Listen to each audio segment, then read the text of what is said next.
Hey team, W221, another video of my second car that I'll go through today. Last time I went through the E55 I've got as well, so go check that video out. But this is a video on my S600 that I've got, and I've got the key in my pocket luckily, cool.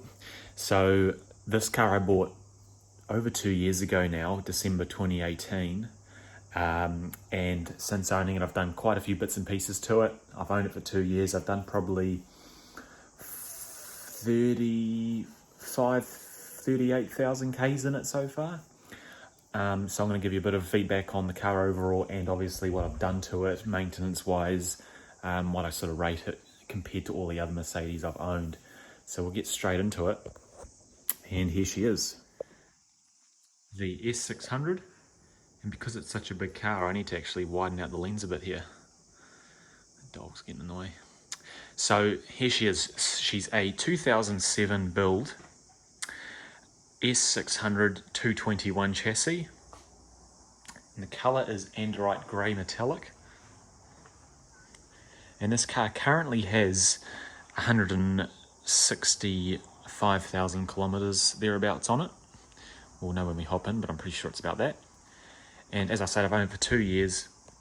It's a long wheelbase model. It's got a 5-speed 5G-tronic transmission, and it's got the M275 V12 bi-turbo engine. The car puts out about 510 horsepower and about 820 newton meters of torque. It's fast. It's not like raw power fast, but it's fast. Because probably most of you are asking, the S600 is probably in the top 2 or 3 cars I've owned power-wise from Mercedes. So I just recently sold my 2019 C63S, and I've got an E55 AMG I've got a video on, and I've got this. I think those 3 cars, oh sorry, actually, I had a 2013 E63 with the bi-turbo V8.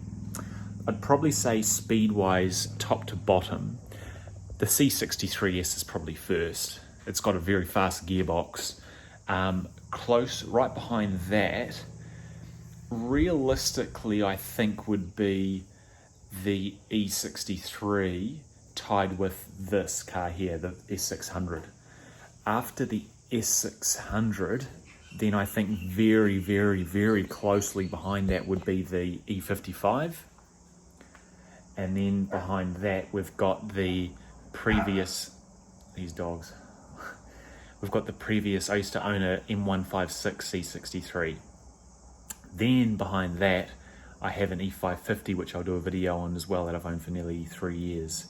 And that's behind that, that's a V8 5.5 litre naturally aspirated M273 engine. So this is right up there, and it should be, it's a V12 bi-turbo. The difference with this car is, I think at a roll, if you lined all of my cars up, or you know, a 2013 E63, a 2019 C63, this car, all stock obviously, you know, not modified, I think the S600 would really keep up. I do. If it gets the right gear, if you're in the right gear, the right speed, say 60, 70, 80, I think this would really haul ass. This and the E55, in my opinion, are the most powerful feeling cars. Like my E63 was fast, but it didn't feel real quick, whereas like this, when it's spooled, the turbos are running full steam, and my E55, when the supercharger's engaged, they feel faster than they are. They feel more powerful than 510 horsepower and 469 horsepower from the E55. So, but the beautiful thing about the S600, in my opinion, is it's just cruisy. As I said in my last video, I think I want cruisy cars. I don't really, hence why I sold my C63. I want cruisy cars like the S and the E, you know, the air suspension, the ABC suspension. Let's get into the video further though. So if we just jump inside, the car's got basalt grey leather interior that I'm slowly working on sort of restoring a little bit. It actually looks worse in the video than it is in real life. It doesn't look as sort of bad as it does here. But I'm trying to restore this leather using the leather wreck applications that I've been doing on the E55 that I got and that I sort of learnt from AMG Meister. Now this is a long wheelbase version, so you've got reclining seats, heated and cooled. Now this is a Mercedes thing, guys, listen. It's metal. This car is metal, plastic, I did say plastic still, metal, plastic, leather and aluminum, and Alcantara or Dynamica as they call it. You know, this car is the most solid one I've bought. It's more solid than the new C63, clearly. I've got a video on that. It's more solid than my E55 and my E550. It's more solid than any other Mercedes I've owned, and it should be, because it's a... sorry about the grain, guys, it's a bit dark in here. It's, you know, it's a car that's from the factory was nearly 400,000 New Zealand dollars. So wood, metal. Do you hear that ding? Nice. Metal here as well. Metal. Leather, fully all wrapped leather. Now you got your plastic trims here. Plastic, but Alcantara headliner, Dynamica headliner. And the like. So there's a broad spectrum of quality materials in this car that you do notice. Now this one also has night vision. If I boot her up, I've got the radar going, turn that off. Got a radar hardwired up in here. Not that I really, I never speed, guys. Always obey the speed limits. Plenty of storage, a couple of masks, more storage down in here. Look at that wood, beautiful, solid flipping wood. And yeah, so that's the inside of that. Here's the back seats. I'll very shortly, guys, get into what I've done to it so far and what it's cost and run. But yeah, very nice car. Soft closed doors. Everyone hops into this car. So you can't just close it like that. You've got to actually give it a little bit of a push. Watch. There we go. Same with this one. I have people, whenever they hop in this car, like literally 4 and 5 people, guys, literally 4 and 5 of them, they close the door, open the hood, they close the door, it closes with soft close, and then they freak out and they think it hasn't closed properly, so they open the door again and then slam it. It's like, wow, really? Really? You don't need to slam the doors on an S Class, they've got it soft close. The glorious M275 that I'm sure you're familiar with, or if you're not, as I say, V12, 24 spark plugs, pain in the ass, I've done all that. 24 spark plugs, turbos, 1 on each bank. This car has ABC suspension, active body control, which basically keeps the car level up and down. I'll see if I can actually overlay a clip of me doing a rodeo test on this car just to show you.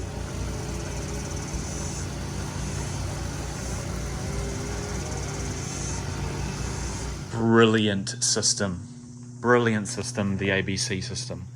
A lot of people I say on the internet, they go, oh, you know, the ABC system's so unreliable and so risky and blah, blah, blah, and it's expensive, and, you know, and yes, it is expensive. Just to give you some perspective, I've spent on it so far, like, when I first bought it, the car, this is another piece of advice from me, you don't have to take it, but this is my own opinion. I bought this car and the guy had it sit in his garage and he used it every now and then as a weekend car. When I bought it and drove it as a daily, all the shit went wrong in it. So if you're going to buy one of these, ideally buy one that's got some mileage on it, that's being used as a daily, and that's in good condition. You can tell it's been looked after, because most of these cars aren't looked after. They're just trashed. So the ABC system, when I bought it, a new, was it the pulsation dampener on the tandem pump. So on the front of the engine here, there's a pump that drives the ABC and the steering system in one pump, hence tandem pump. Now there's a little pulsation, little black bulb that sits on it, that failed. So the thing was making a bit of noise and it had the odd malfunction come up. $2,500 later, through a quality repair shop, that's New Zealand dollars, guys, so like 1,500 US dollars. We're back on the road. We pay a lot here in New Zealand, so I'm probably paying way more than you'd pay even in America, for example, or Europe. But yeah, got it back on the road. It's been flawless for the last over 2 years now. I did it just over 2 years ago. It's been good as gold. Earlier, just at Christmas time, I've replaced an accumulator on the front axle. Myself, was an easy job. The part was $480 New Zealand, quite expensive. And I just flushed some of the ABC fluid out. But, oh mate, it's the best system. It's the best riding system. It's the best handling system. This car is 2.2 tons. You can throw this car around a corner extremely fast and it feels comfortable. It doesn't feel like you're sort of tipping over and losing the rear end or the front on understeer. It sticks, and that's because the ABC system tilts the car as required on cornering.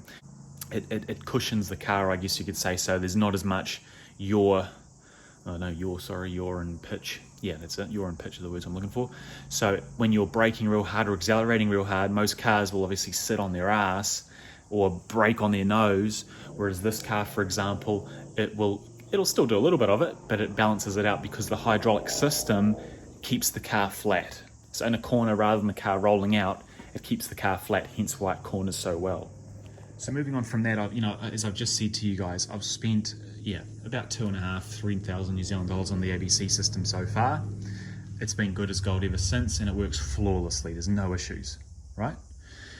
The next thing that I maintained on this car incorrectly when I bought it, because I'm a DIY mechanic, guys, I'm not an expert here, but I've learned a lot since I first got this car, clearly. See these here? Ignition coil packs, one on each bank. It extends the whole way down the valve cover, all the way to the back. It's a big piece. It's a marvel to look at. Actually, it's a very nicely crafted ignition coil system, but it's expensive. Now, when I bought the car, I thought that this side had failed. My system told me this had failed, so I bought a new one for $2,500 from America, because here in New Zealand it's $5,000 per side, so I'm not going to pay that money. In the end, guys, it was this. You can see it just behind the grille here, this mesh engine cover. The voltage regulator for the ignition system. That part was about $1,100. I think it's like $400 US or something, but shipping, taxes, all the hassles of living down in the middle of nowhere, that was about $1,100. That fixed it. I didn't need these. And the reason I didn't need these, you might not be able to see it, but see the part number there? That's year 18, week 12. That's the one I replaced that I didn't actually need to replace.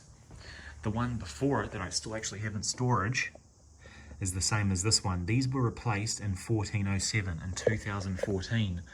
For some reason, I just thought, oh, it must be this that's failed, but it wasn't.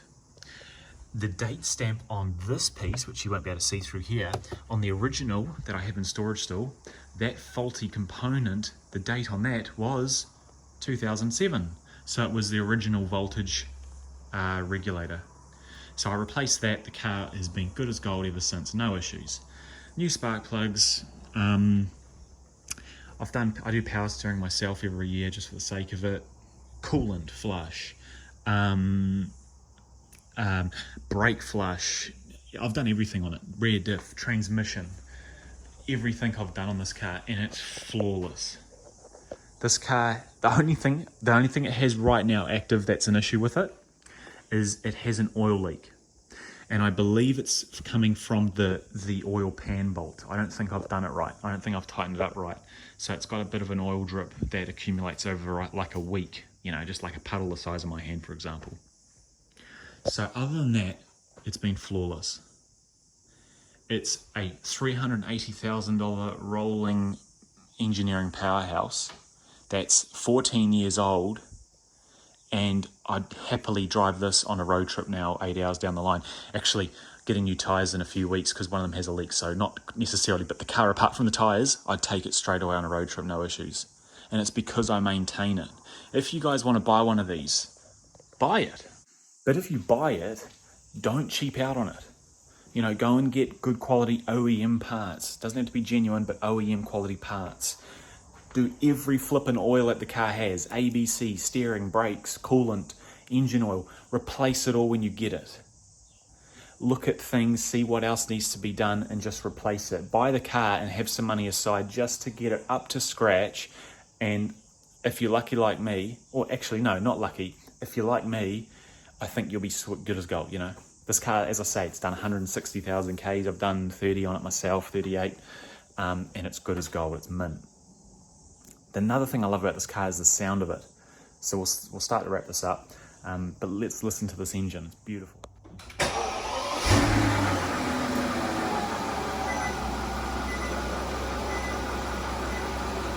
Listen to that engine, guys, just nice and quiet. The injectors are just peeping through. Beautiful, quiet. But the nice thing about it is it's a very quiet car, but you can't hear the exhaust here. You'll see a video I did on this commercial, like a little photo video compilation thing that's got the sound of the car accelerating. It's actually a relatively loud car from behind when you hear it. It's got it's not like a shouty noise in the slightest. It's very quiet, but it's a very pronounced and different sort of sound. It's got a very lion sort of growl to it. It's unlike any other engine. Obviously, it's a V12, based on the startup. Even, you know, you don't hear any other cars that have a startup like that. That have a V8 or a V6 or a straight 6 or something. So yeah, it's a lovely loud car. Now the final question is, would I buy it again? Do I recommend it? You probably already know 100% I do recommend this car. Don't buy it if you're not willing to spend money on maintaining it or to get it up to scratch. But the car is perfectly reliable and not expensive to run, in my opinion, if you, at least to start with, get all the stuff sorted out on it. You know, if it's got a noisy ABC pump, get that fixed straight away. If it's, if it's misfiring, do your coils. They're expensive, but do them. And, you know, apart from that, apart from the suspension and the coils on the V12, you know, what else is there? Brakes. You know, I did those myself for $1,000 for the fronts. Again, if you're in America or the US, which I'm sure a lot of you are, not everyone, but a lot of you are, you know, it's going to be a lot cheaper than that. We pay a shitload over here. But tyres, pretty cheap as well. I'm getting a whole new set, as I say, for $1,700. Michelin Pilot Sport 4s I'm putting on this in a few weeks, so I'm excited to see what that's like. But it's not an expensive car to maintain. I've owned a 2009 335i back 6-8 years ago. Go look at my profile. That car, actually I had a warranty on that, so it didn't cost me as much, but you know, that had a lot of stuff go wrong with it, and it was a regular old 3 Series. You know, this is a you know, $380,000 limited production S600, and what, you know, owes me probably 7 or 8 grand over the last 2 years, which you might think that's a lot, but I don't think that's a lot. My 335i cost me that. Anyway, thanks for watching, guys. Hope I didn't blab on too much. Hope I haven't missed anything either. You know, I just do this unscripted. If you've got any questions, though, feel free to ask me. Or if you're having any issues with your S Class or your 221, feel free to ask me and I'll see if I can help. I'm not a mechanic or anything, but I do a lot of research. I love Mercedes cars, so I do a lot of research and study on all these different things. So I like to think that I know a little bit about them, even though I'm not a tech or anything. And yeah, so next video I'll post up will be the E550, which I've already got videos on all these cars on my channel, but they were sort of after I just bought them. So I'll do one on that in the next few weeks. And then I'm wanting to do a comparison between the E55 and the E550, which is a facelift versus a pre-facelift W221 E Class. So I've got both those cars in the garage. And I want to go through the differences between those cars, because those are very different cars. They look the same, pretty much. They look exactly the same to most people, but they are fully different cars to drive and own. Both brilliant, but yeah. Anyway, guys, have a good day. Cheers.